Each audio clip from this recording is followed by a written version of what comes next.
Election day is just 1 month away. Which races will tip the scale? And how accurate is election polling, and can Americans trust it? We speak to an expert who gets it right. Early on, they were saying that Pennsylvania was in double digits. It was never in double digits. They were creating a false narrative. And now, as they face the possibility of being very wrong again, they're adjusting.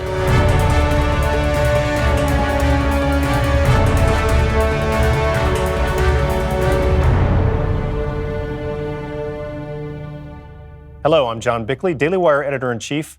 The countdown begins. With 4 weeks to go before midterm elections, we're turning our focus now to the races and issues that will decide the balance of power in Washington.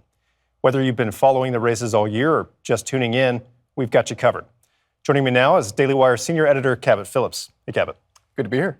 Later, we'll talk to the founder of Trafalgar Polling Group, which has been one of the most accurate polling outlets over the last few cycles, on why the polls have been so wrong and how they should be viewed this year. But first, Cabot, can you get us up to speed where things stand now? So we've got a number of important governor's races. Obviously, the Senate is hotly contested right now. It's down the middle at 50-50. Balance of power is there.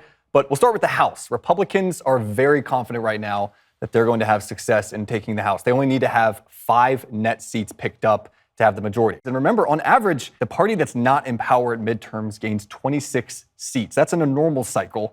They only need to gain 5 right now, so Republicans are very optimistic about their chances in the House. Right, but the Senate is a very different situation. The Senate is a different situation. There's a lot of optimism initially. It's a red tsunami. A red tsunami is really what people were predicting. But then all of that shifted in the summer. We talked on the show quite a bit about how after the Dobbs ruling overturning Roe v. Wade, Democrats got a clear bump in the polls. Every single poll in every key state showed that Democrat candidates got a clear enthusiasm bump. Their candidates started to perform better, especially among suburban women voters, which are very important in midterm races. Right. So get this, Democrats, they put all their eggs in the abortion basket. They spent $125 million on advertisements focused on abortion. That is 20 times more than they spent on abortion-related advertisements in 2018, the last midterms. All right, let's get right to it and start with the battleground state that probably is getting the most national attention right now. It's Pennsylvania. In Pennsylvania, we have Republican Dr. Mehmet Oz facing off against Democrat John Fetterman.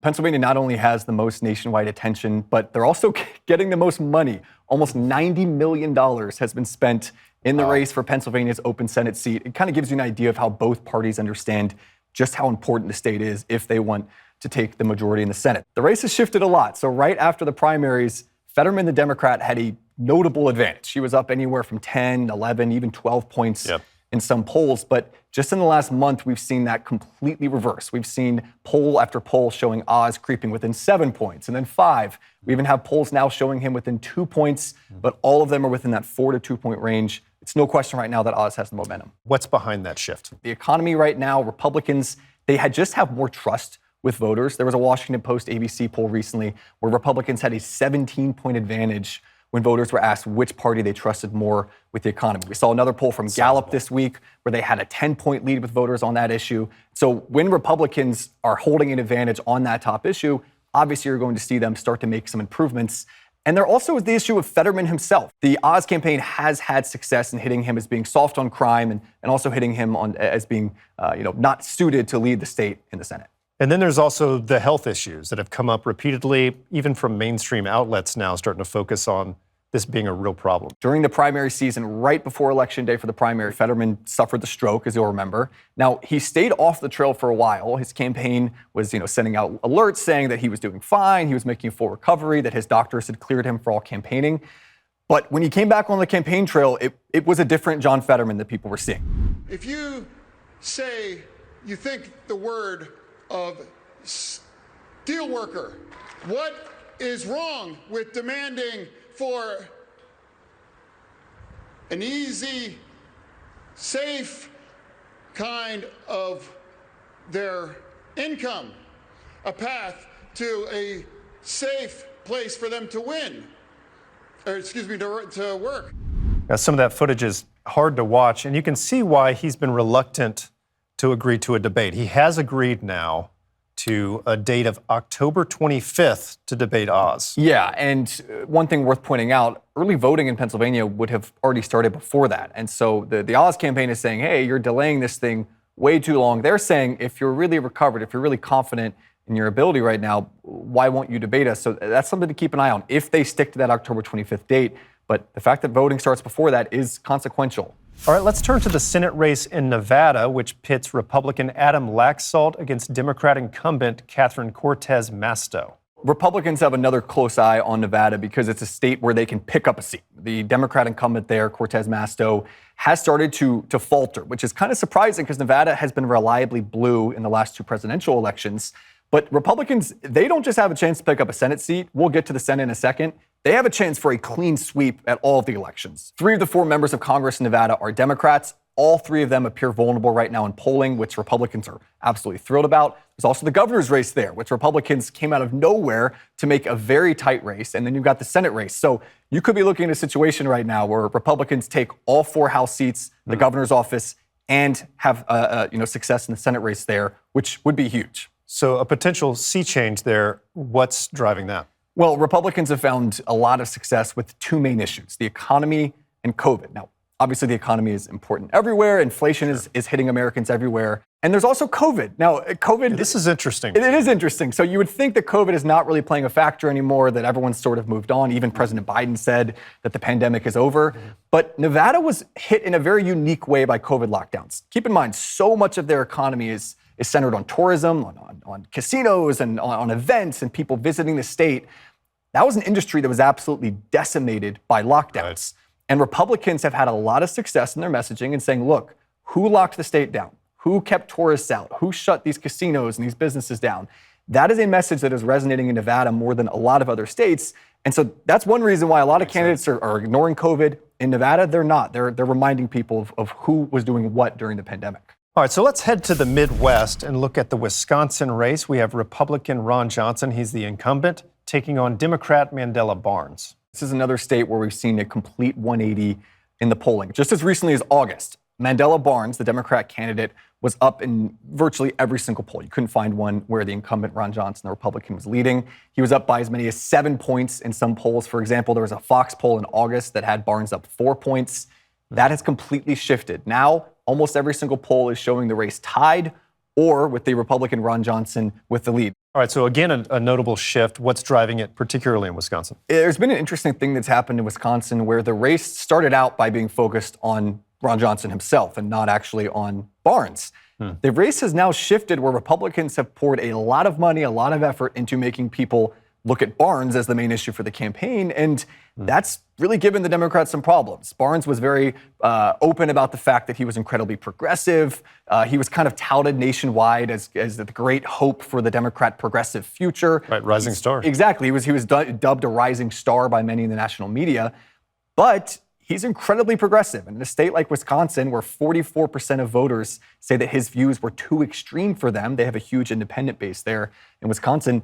That presents problems. Republicans have pointed to pictures of him over the last few years wearing a shirt that said abolish ICE. They pointed to tweets where he said the 2016 election was rigged. They pointed to comments he made about Donald Trump being a Russian spy and AOC being his true president. All of those things in a state like Wisconsin, again, with a large independent base, they're starting to really take a hit on him. And Republicans are now really pushing this soft on crime message from Barnes.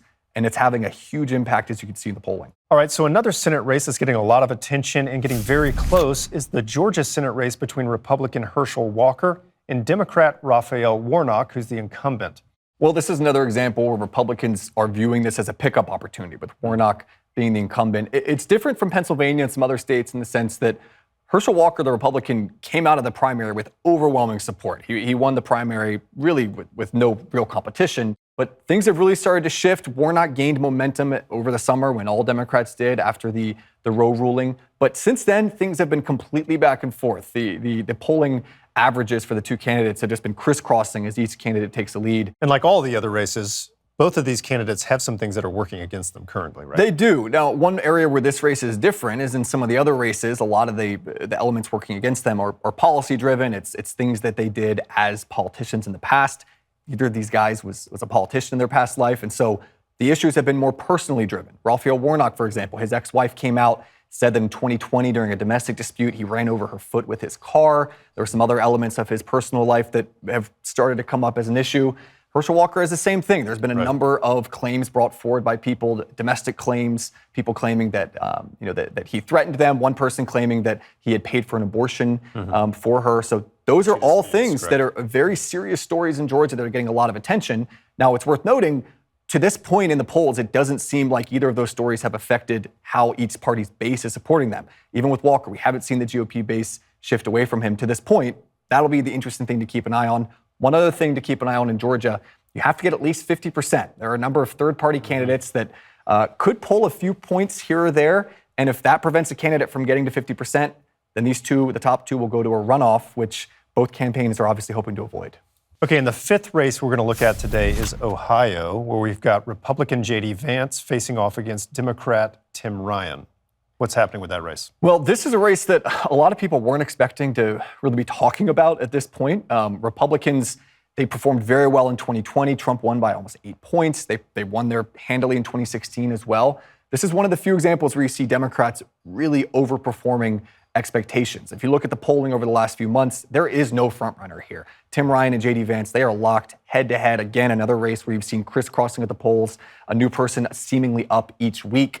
And that is kind of one element where you can see Republicans maybe getting a little nervous. Mitch McConnell's super PAC announced that they'd be pouring $28 million over the next month in ad buys on behalf of Vance. Clear sign of concern there.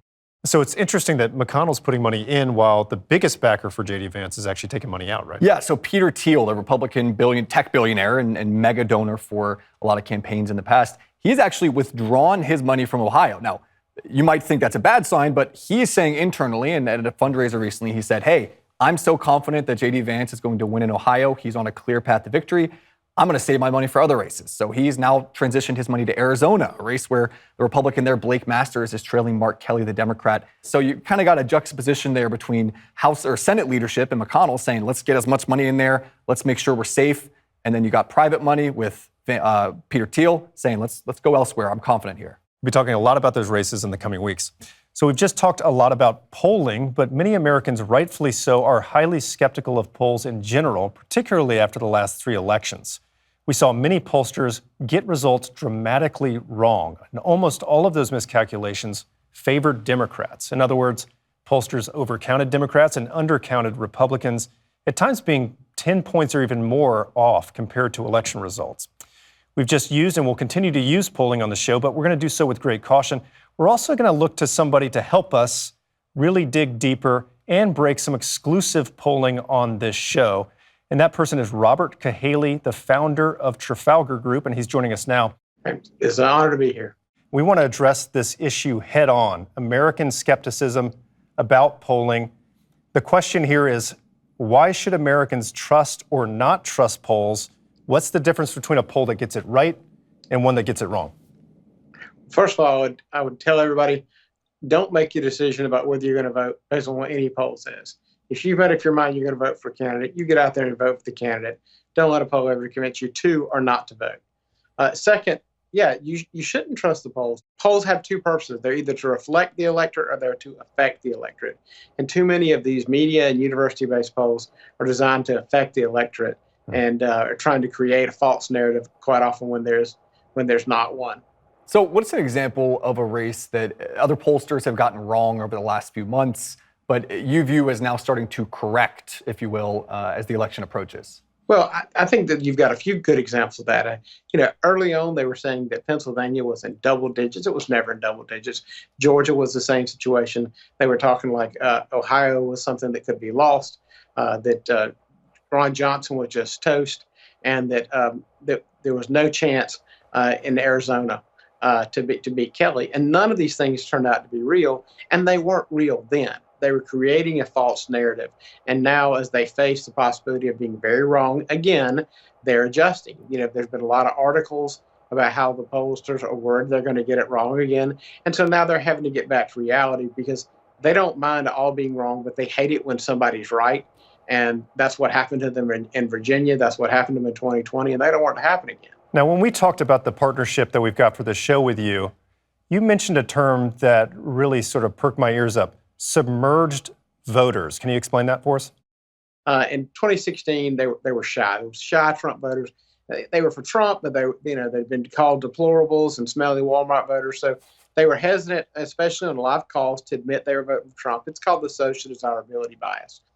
By 2020, when cancel culture was in and there was a pervading media environment about what you should and shouldn't say, what you should and shouldn't believe, they were hesitant to give their opinion. So you had to work very hard to get Republicans who were Trump supporting to participate in the polls, which led a lot of polls overrepresent the very small minority of Republicans who didn't consider themselves as Trump supporter or MAGA Republicans. 2022 is totally different.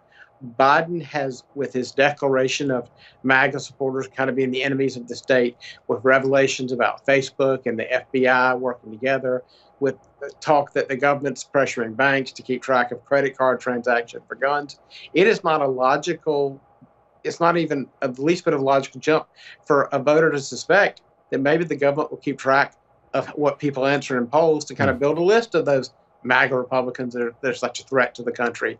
And so they don't want to compete in polls at all, so we call them submerged. Now, Trafalgar's been better than anyone else at finding some of these voters. You've said, though, you don't feel like you're going to be able to find all of them because they are that deeply submerged. What are some of the steps you take, the sort of additional steps, to make sure you're hearing from a representative electorate? Well, first of all, we believe in short surveys. The number one problem most polls get wrong is the surveys are too long. They wonder why they have too many college-educated people, because they ask lots of questions, and real people with real lives don't always have time to answer all those questions. So that's one of the fundamental problems. They ask long surveys. They cut out regular people's participation. They also limit the ways that you can participate. It's all calls. It's all online panels. How weird do you have to be on an online panel? That's not, that's insane. Or they do things that it's like they just do in text. And so we give people a lot of ways to participate because everyone's different. And we also do a larger sample size. We're not going to say 400 people represents the whole state, 700. It's always 1,000. We keep our margin of error under 3%. And, we dig in a little deeper. We give people a lot more comfort when talking to us and try to get to what's real. But even this year, I think we're going to underestimate Republican support because these submerged voters aren't answering polls. They don't put stickers on the car, no signs in the yard.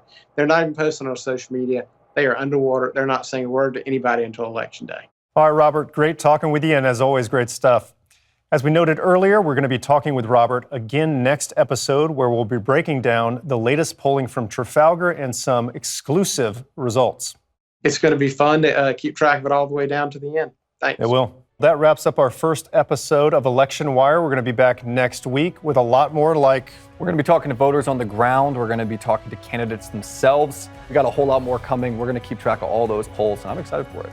All right, thank you. This is John Bickley, Daily Wire Editor-in-Chief with Cabot Phillips. We'll be back next week with Election Wire.